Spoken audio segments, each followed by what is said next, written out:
Good morning friends, welcome to my channel expertise in biology. कल हमने बहुत important questions किए थे एनिमल फिजियोलॉजी के ऊपर, एनिमल टिश्यूज के ऊपर, and they are very important questions for all the exams and you must go through it. चलिए आज हम कुछ इंपॉर्टेंट क्वेश्चंस करते हैं, तो मिक्सअप क्वेश्चंस करते हैं। कुछ इंपॉर्टेंट क्वेश्चंस हैं नाइट्रोजन साइकिल के ऊपर, कुछ इंपॉर्टेंट क्वेश्चंस है हमारा जो डिफरेंट हमारे ट्रांसपिरेशंस के ऊपर, कुछ इंपॉर्टेंट क्वेश्चंस है हमारे रेस्पिरेशंस के ऊपर। तो चलिए हम कुछ इंपॉर्टेंट क्वेश्चंस करते हैं। Macro elements and micro elements, हम सबको पता है कि मैक्रो एलिमेंट्स के ऊपर पूछे जाता है एग्जाम में, बताइए मैक्रो एलिमेंट्स कौन कौन से होते हैं और माइक्रो। तो इसलिए आपको पता होना चाहिए कि मैक्रो एलिमेंट्स जैसे हमारे जितने भी बड़े एलिमेंट्स होते हैं, like carbon, hydrogen, oxygen, nitrogen, phosphorus and we can calcium, nitrogen, oxygen, phosphorus, these all are the macro elements. And micro elements हमारे जैसे मैंगनीज हो गया, एंड कोबाल्ट हो गया, जिंक हो गया, एंड कॉपर हो गया, मोलिब्डेनम हो गया, दीज आयरन हो गया, these all are micro elements. तो आपको पता होना चाहिए, बहुत बड़ा एग्जाम में पूछा जाता है, तो प्लीज आप क्वेश्चंस को बिल्कुल नहीं छोड़ें। चलिए, ट्रांसपिरेशन पुल थ्योरी किसने दी थी? डिक्सन एंड जॉली ने दी थी। Very important question. Transpiration pull theory किसने दी थी? डिक्सन एंड जॉली ने दी थी। Dixon and Jolly given the transpiration pull theory. Very important question. उसके बाद the elements which is absorbed by the molecular forms of oxygen. Root hair it absorb capillary water. हमें पता है xylem phloem के, तो जो जाइलम होता है वो वाटर को मूवमेंट में मदद करता है, फ्लोएम जो फूड के बस में मदद करता है। कुछ हम डिजीज कर लेते हैं, जैसे कौन कौन सी डिजीज किसी कमी के कारण होती है। जैसे whiptail of cauliflower is called due to the deficiency molyb. Whiptail of cauliflower किसके कारण होती है? मॉलिब्डेनम की डेफिशिएंसी, कमी के कारण होता है। मॉलिब्डेनम की कमी के कारण होता है। जो सेल वॉल होती है वो परमिएबल मेम्ब्रेन होती है। सेल वॉल क्या होती है? परमिएबल मेम्ब्रेन होती है। सो सेल वॉल हमेशा कैसी होती है? परमिएबल मेम्ब्रेन होती है। परमिएबल मेम्ब्रेन, ठीक है। एंड और प्लाज्मा लेम्मा कैसी होती है? सिलेक्टिव परमिएबल मेम्ब्रेन होती है। जो प्लाज्मा लेम्मा होगी वो selectively only allow the selective material to pass with them. तो पूछा जाता है एग्जाम्स में कि बताइए जो हमारी सेल वॉल होती है वो क्या होती है? परमिएबल होती है, सिलेक्टिव परमिएबल होती है, इम्परमिएबल होती है। तो यू नो द क्वेश्चंस, तो परमिएबल एंड इज अ लेकिन प्लाज्मा लेमा होती है वो सिलेक्टिवली परमिएबल होती है। आपको ऑप्शन दे दिया जाएगा तो आपको पता है कि only allow the selective material to pass through. तो जो हमारी प्लाज्मा लेमा है वो सिलेक्टिव परमिएबल मेम्ब्रेन होती है। Rafflesia, balanophora and orobanche are the two total root parasite. जितने रेफ्लिशिया है हमारे एंड ब्लैनोस्पोरा है और ऑरोबैंकी है, वो क्या है? टोटल रूट पैरासाइट्स है। They are total root parasites. Very important question. तो टोटल रूट पैरासाइट कौन कौन से होते हैं? Rafflesia, balanophora and orobanche. Orobanche they are total root parasites and cuscuta, viscum are the total stem parasites. And cuscuta and viscum they are total stem parasites. Cuscuta and viscum क्या होता है? Total stem parasites होता है। Total stem parasites. Total stem parasites कौन कौन से होते हैं? Cuscata and Viscum. Total Cuscata and Viscum are the stem parasites, and Rafflesia and Blanospora and Orchovenkia are the roots parasites. Common denitrifying bacteria और जो denitrifying bacteria वो कौन कौन से हैं? Pseudomonas, thiobacillus, micrococcus. Denitrifying bacteria कौन कौन से हैं? Pseudomonas, thiobacillus, micrococcus. Micrococcus, thiobacillus, pseudomonas are denitrifying bacteria. Nitrosomonas and nitrobacter are important nitrifying bacteria. Nitrosomonas and nitrobacter are the nitrifying bacteria. Nitrosomonas and nitrobacter, the nitrifying bacteria. ये important questions हैं. Neutina and Monotropa are the saprophytic angiosperm. Neutina and Monotropa क्या एक saprophytic angiosperm है. Saprophytic angiosperm है Neutina and Monotropa. Plant absorb nitrogen किस form में nitrogen absorb करता है? प्लांट नाइट्रेट्स की फॉर्म में अब्जॉर्व करता है। नाइट्रोजन किस फॉर्म में अब्जॉर्व होता है प्लांट से? नाइट्रेट्स की फॉर्म में, नाइट्रेट की फॉर्म में। Very important questions. Free living anaerobic bacteria, ऐसा कौन सा बैक्टीरिया है जो फ्री लिविंग भी है and help in the fixation of nitrogen? That is a Clostridium. That is free living anaerobic bacteria. Clostridium एक ऐसा बैक्टीरिया जो रूट्स में पाया जाता है हायर प्लांट्स के, that is a rhizobium. Very important question. एक ऐसा बैक्टीरिया जो रूट्स में पाया जाता है हायर प्लांट्स की and helps in the nitrogen fixation, that is rhizobium. And ऐसा फ्री लिविंग बैक्टीरिया जो एरोबिक होता है, दैट इज एजोटोबैक्टर। ऐसा फ्री लिविंग बैक्टीरिया जो एरोबिक होता है और फिक्सेशन में मदद करता है, नेट टू फिक्सेशन में मदद करता है, that is a Azotobacter. Azotobacter is a free living aerobic bacteria which help in nitrogen fixation, जो नाइट्रोजन फिक्सेशन में मदद करता है। Then nitrobacteria. In nitrogen cycle, nitrates is converted into nitrates. Nitrites nitrate में कन्वर्ट होते हैं through the bacteria को Nitrobacter. Nitrite nitrates में कन्वर्ट होते हैं नाइट्रोबैक्टर बैक्टीरिया के कारण, और नाइट्रेट्स अमोनिया में कन्वर्ट होते हैं थ्रू द नाइट्रोसोमोनास के कारण। जब नाइट्रेट जो होते हैं वो अमोनिया में कन्वर्ट होता है तो किसके कारण होता है? नाइट्रोसोमोनास के कारण। और जो हमारा नाइट्राइट्स जब नाइट्रेट्स में कन्वर्ट होता है तो किसके कारण? नाइट्रोबैक्टर के कारण। क्वांटोसोम किसमें पाए जाते हैं? हमारे ग्रेना में, क्लोरोप्लास्ट की ग्रेना में पाए जाते हैं। Quantosome are found in the grana of chloroplast. Quantosome कहाँ पाए जाते हैं? ग्रेना ऑफ क्लोरोप्लास्ट में पाए जाते हैं। Very important questions. देखिए, जब राइबोसोम 1,5 डाइफॉस्फेट जो आरयूडीपी होता है, इनिशियल एक्सेप्टर होता है CO2 का इन केल्विन साइकिल। केल्विन साइकिल में क्या होता है? जो आरयूडीपी होता है that is a initial acceptor, वो एक्सेप्टर होता है, इनिशियल एक्सेप्टर होता है CO2 का।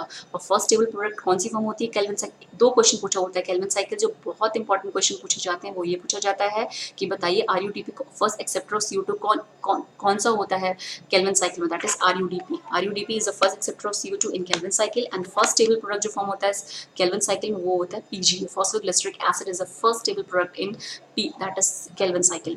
First stable product of CO4 cycle क्या होता है? ऑक्सैलो एसीटेट 4C, और ये 4 कार्बन कंपाउंड। बहुत इंपॉर्टेंट क्वेश्चन है, पूछा जाता है एग्जाम, बताइए 3 कार्बन कंपाउंड है या 4 कार्बन कंपाउंड है? तो ये बहुत इंपॉर्टेंट आप याद रखना कि जो हमारा C4 साइकिल में जो ऑक्सलेट एसिटेट होता है, तो जो सबसे पहला फर्स्ट टेबल प्रोडक्ट जो फॉर्म होता है C4 साइकिल में is oxalo acetate. Oxalo acetate 4 carbon compound होता है ये। एंड वेरी इंपॉर्टेंट क्वेश्चन पूछा जाता है ये 3 कार्बन कंपाउंड है या 4 कार्बन कंपाउंड? जो एक्सोलो एसिटेट होता है जो फर्स्ट टेबल प्रोडक्ट फॉर्म होता है किसमें? केल्विन साइकिल में, that is form in the C4 cycle में। इनिशियल एक्सेप्टर ऑफ CO2 क्या है? फॉस्फोफिनोल पायरुविक एसिड है। इनिशियल एक्सेप्टर ऑफ CO2 क्या होता है? दैट इज C4 साइकिल में, that is a pyruvate, PEP, pyruvate, that is phosphophenol pyruvate, PEP. Phosphophenol pyruvate is the first acceptor of CO2 in the C4 cycle. C4 cycle का जो first stable product है वो एक्सोलो acetate है और वो 4 carbon compound होता है। और एक इसका इनिशियल एक्सेप्टर ऑफ CO2 क्या होता है इसमें? That is PEP, phosphophenol pyruvate होता है। तो बहुत इंपॉर्टेंट क्वेश्चन है। जो क्रैंस एनाटॉमी है किसमें पाई जाती है? C4 प्लांट से पाई जाती है। क्रैंस एनाटॉमी किसमें पाई जाती है? C4 प्लांट से पाई जाती है। वेरी इंपॉर्टेंट क्वेश्चन है ये।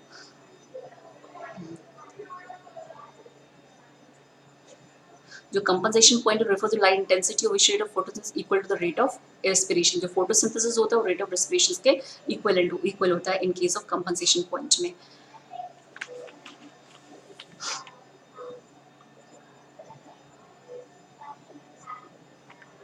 Translation is a necessary evil, किसने कहा था? ट्रांसलेशन नेसेसरी इवल है, किसने कहा था? कर्टिस ने कहा था। Very important question. Translation necessary evil है, किसने कहा था? कर्टिस ने कहा था। ये very important questions.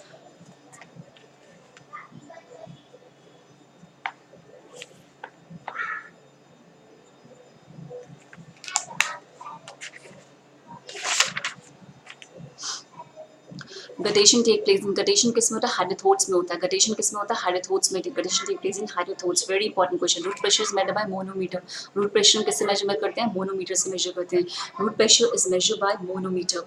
Root pressure is measured by manometer and guttation take place with hydathodes. Guttation किससे होता है? हाइड्रोथोट्स से होता है। गटेशन किससे टेक प्लेस होता है? हाइड्रोथोट्स में होता है।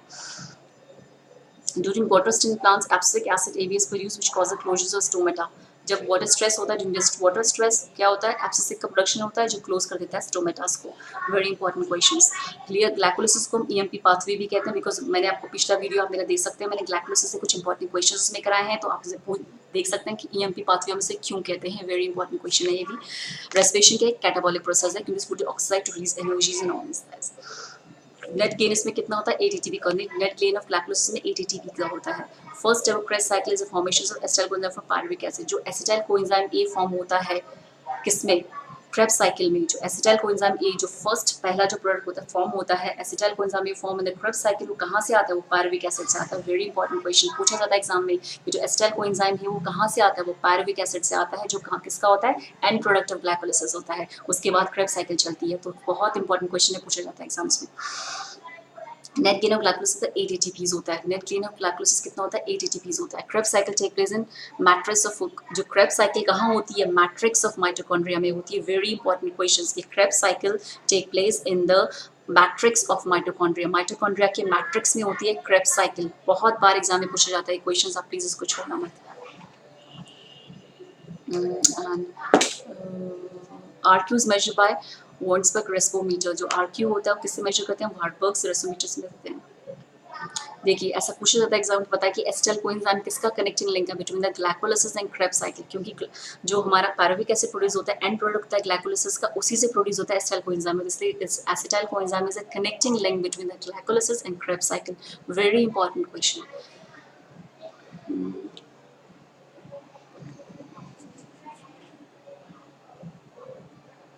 Energy currency of living cells is ATP. Energy currency is ATP. All you knows, very important questions.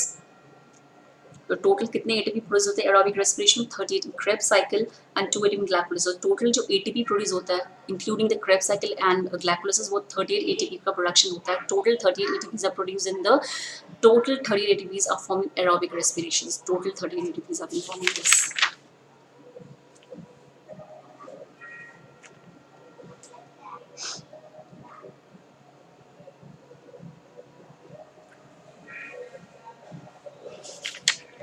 The early little growth is called a lag phase, the middle phase is the log phase, and the reduced growth is a lag phase. Pineapple का scientific name क्या है? That is Ananas sativus. Ananas sativus is the scientific name of pineapple. Very important question पूछने जाता है exam में कि अनानास जो pineapple है हमें पता है हिंदी में pineapple क्या बोलते हैं अनानास ही बोलते हैं तो वही उसका scientific name आप इस तरीके से उसको लिंक कर सकते हैं. देखिए जो जिबरेलिन होता है क्या ड्वार्फ प्लांट्स को ग्रोथ में मदद करता है ड्वार्फ प्लांट को जो ड्वार्फ छोटे जो प्लांट्स होते हैं उनको बड़े करने में मदद करता है जिबरेलिन तो वेरी इंपॉर्टेंट क्वेश्चन कि जिबरेलिन का काम क्या होता है ड्वार्फ को प्लांट को टॉल प्लांट ड्वार्फ प्लांट को टॉप प्लांट में मदद करता है ये naturally occurring oxygen कौन कौन से होते हैं indole 3 acetic acid indole 3 while indole butyric acid IBA pentelic acetic acid and 2,4-D are synthetic oxygens जो oxygen जो naturally oxygens होते हैं जो natural occurring oxygen होता है indole 3 acetic acid is a natural the natural oxygen है वो है indole 3 acetic acid is the IAA is the important natural synthetic oxygen और जिबरेलिन का काम क्या होता है ड्वार्फ प्लांट को बड़े में मदद करता है फ्लोरेजिन क्या होता है फ्लावर फॉर्मेशन मदद करता है तो ऐसा कौन सा वो होता है जो हार्मोन प्रेजेंट होता है हमारे फ्लावर्स में जो छोटे प्लांट्स को फ्लावर्स की उसमें मदद करता है फ्लावर फॉर्मेशन मदद करता है दैट इज द फ्लोरेजिन फ्लोरेजिन क्या होता है फ्लावर की फॉर्मेशन में मदद करता है वेरी इंपॉर्टेंट क्वेश्चन साइटोकाइनिन किससे कंसर्न है सेल डिवीजन से साइटोकाइनिन ज्यादा किसमें मदद करता है सेल डिवीजन में मदद करता है ये और इथाइलिन अगर हमसे पूछा जाएगा ऐसा कौन सा हार्मोन है जो फ्रूट राइपनिंग में मदद करता है ऐसा कौन सा हार्मोन है which help in a fruit hormone जो हमारे फ्रूट की राइपनिंग में मदद करता है वो दैट इज इथाइलिन एसिटाइन इथाइलिन जो हमें पता था जो राइपनिंग ऑफ फ्रूट में मदद करते हैं जो हमें पूछा जाता है बहुत एग्जाम्स में कि बताइए आर्टिफिशियल राइपनिंग किसके थ्रू होती है नेचुरल राइपनिंग किसके थ्रू होती है तो ये पूछा जाता है एग्जाम में कि बताइए जो फ्रूट की राइपनिंग में कौन सा हार्मोन मदद करे that is ethylene help in the ripening of fruits very important questions short day induce flowering short day plants में cytokinin induce the flowering in the short day plants तो cytokinin जो short day plants होते हैं उसमें induce flowering में मदद करता है साइटोकिनिन और सेल डिवीजन में भी मदद करता है ये तो so my friends there are some important questions don't forget to comment and subscribe on my channel thank you